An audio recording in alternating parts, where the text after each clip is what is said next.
E se não tiver mudança, eu garanto a vocês que nós vamos fazer a oposição mais hostil já feita a uma Secretaria de Cultura da história do Brasil. Então, mas a primeira vez que você vem, quem veio pela primeira vez, é quase aquelas coisas que falam, vou decidir mudar de vida. As pessoas podem te perseguir, se ver com uma foto com uma pessoa aqui. É isso que está acontecendo. Então, é de bastante gravidade a gente imaginar que as pessoas têm medo de vir no encontro público. E tem. Foi apelidado de anti-woke. É anti-woke apenas porque o woke é hoje, na classe artística, quem controla a liberdade de expressão. As pessoas, em geral, elas não estão interessadas nesse tipo de discurso que exclui, que tenta controlar como as outras pessoas usam a sua língua, né? Que limita a criação artística, os roteiros, entende? Então, é muito importante para a gente, aqui, né, essa questão da liberdade, e a questão da liberdade de criação artística. Quantos filmes a gente não já viu com a logo da Rio Filmes? Todo mundo aqui lembra, né? Então, mas da SP Cine, e ela tem um orçamento milionário. Um secretário que não conhece São Paulo, um secretário que não tem experiência na área, ele não é da cultura, né? Então, isso tudo nós estamos demandando é mudança. E se não tiver mudança, eu garanto a vocês que nós vamos fazer a oposição mais hostil já feita a uma Secretaria de Cultura da história do Brasil. Nós vamos nos manifestar, nós vamos imprimir panfleto, nós vamos na frente do Teatro Municipal, nós vamos fazer tudo o que é preciso, porque o prefeito Ricardo Nunes, ele foi eleito por voto, eu não duvido que gente de esquerda também votou nele, não tem problema nenhum. Gente de direita votou nele, mas eu duvido que tenha um identitário que tenha votado nele. Os seus eleitores são 100% contra essa agenda. E ele está praticando estelionato eleitoral quando ele chega eleito e coloca exatamente o oposto daquilo que o elegeu. Isso é um absurdo. As políticas identitárias que existem hoje estão em vigor são políticas de exclusão, não são de inclusão. O José falou isso, eu também. Esse identitarismo serve para botar a maioria de nós, ou todos nós, fora. Mas não somos nós, é porque existe uma ideia excludente de quem não pensa daquela maneira, de quem não rega pela mesma cartilha, quem não repete as mesmas coisas. Tem muitos jovens que não têm coragem de falar de política, porque tem medo. Tem muita gente com medo de falar de política, isso a gente não pode aceitar. Entende? Então, nesse sentido, o identitarismo, à medida em que coloca as tribos humanas acima da nação, e a nação como uma forma de oprimir essas tribos. Então, nesse sentido, eles odeiam o Brasil. Fascista todos os dias. Não interessa se você está do lado certo ou não.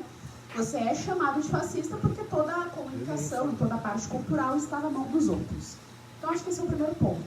E aí, como você falou do movimento woke, como vocês puderam notar, eu não sou branca, loira, dos olhos claros e tal, mas para o movimento negro contemporâneo sou. E sou porque há um condicionamento da identidade do indivíduo com as ideias que ele defende.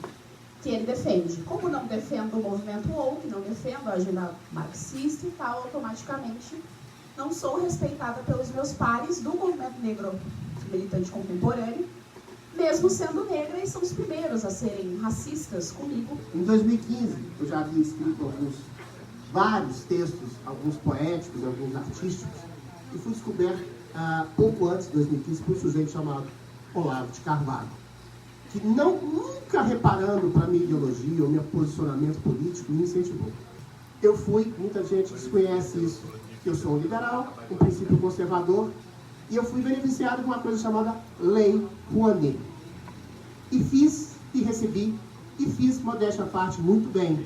Porque eu levei poesia clássica, Brecht, levei Shakespeare, levei Fernando Pessoa, uma espécie de sarau-palestra em que eu percorri o Brasil do Iapoque ao Chuí, desde a PUC de Curitiba até rincões do país. O que é ser de direita? É não ser de esquerda, sobretudo não ser, hoje, de uma esquerda identitária, que aprisiona princípios morais e fomenta pautas identitárias de divisão social entre brancos e negros, entre homens e mulheres, entre pais e filhos, entre patrões e empregados, é nesse momento que eu me coloco ante uma esquerda, sobretudo uma anti-esquerda woke, comportamental, de um marxismo cultural.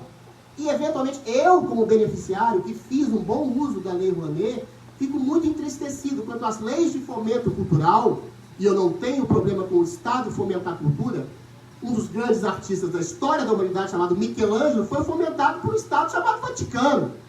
Só que a lei de fomento cultural, ela tem que mostrar aquilo que o povo não sabe. Para citar um artista que também não é exatamente direita, Gilberto Gil, o povo sabe o que quer, mas o povo também quer o que não sabe. Essa é uma frase brilhante.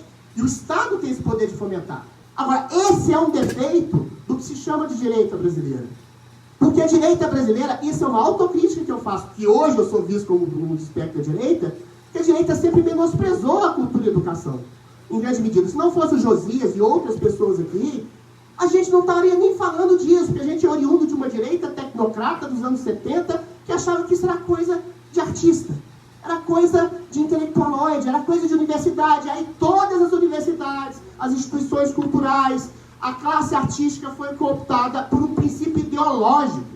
Eu não tenho problema com a esquerda, com a direita, qualquer coisa. Eu tenho problema com prisão ideológica. E a prisão ideológica é o que a gente vive no Brasil. A ditadura do judiciário, Josias, que a gente vive hoje, é produto de uma ditadura cultural, de comportamento, que envolve o agregamento da arte. Então é por isso que eu estou aqui.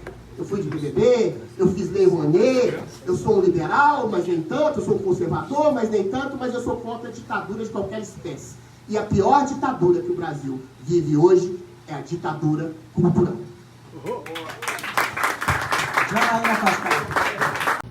Tentar auxiliar. Eu estou numa fase da vida de menos embate, né, e mais tentativa de construção. Eu tenho muita preocupação com a ideia do anti, né, por isso que eu tenho insistido. Nós não somos anti-voto, né, nós não somos anti-nada. Nós queremos construir.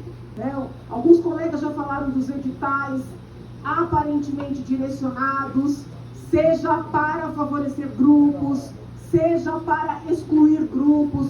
Eu quero receber esses exemplos. Eu falei sobre isso com o prefeito, quando ele ainda era candidato.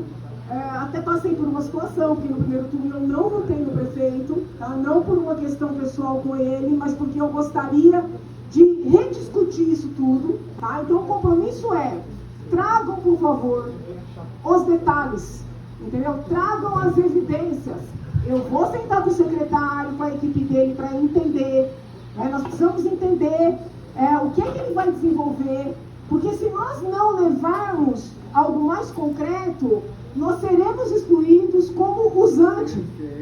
Eu não quero lacrar nas redes, entendeu? Eu não quero like, eu não quero mais seguidores. Claro, se quiserem seguir, sigam, mas eu não quero mais seguidores.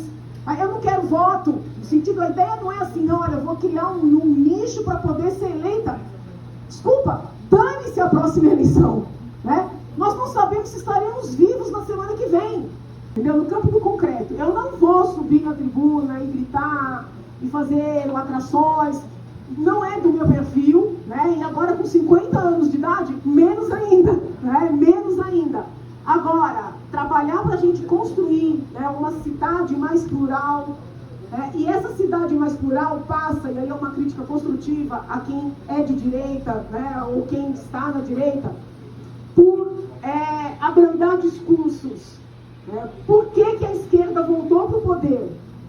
Por que a esquerda voltou para o poder? Não é só uma habilidade que eles têm, eles são hábeis, mas foi pela incapacidade da direita de fazer, que chegou ao poder, de fazer com que todos os grupos se sentissem parte. Nós somos a favor de um país verdadeiramente plural, de um país com verdadeira representatividade, um país de brancos, negros, homo, hétero, trans, mulheres, homens, indígenas. Por fim, eu queria dizer que não somos anti-woke, nós somos anti-hegemonia de políticas woke.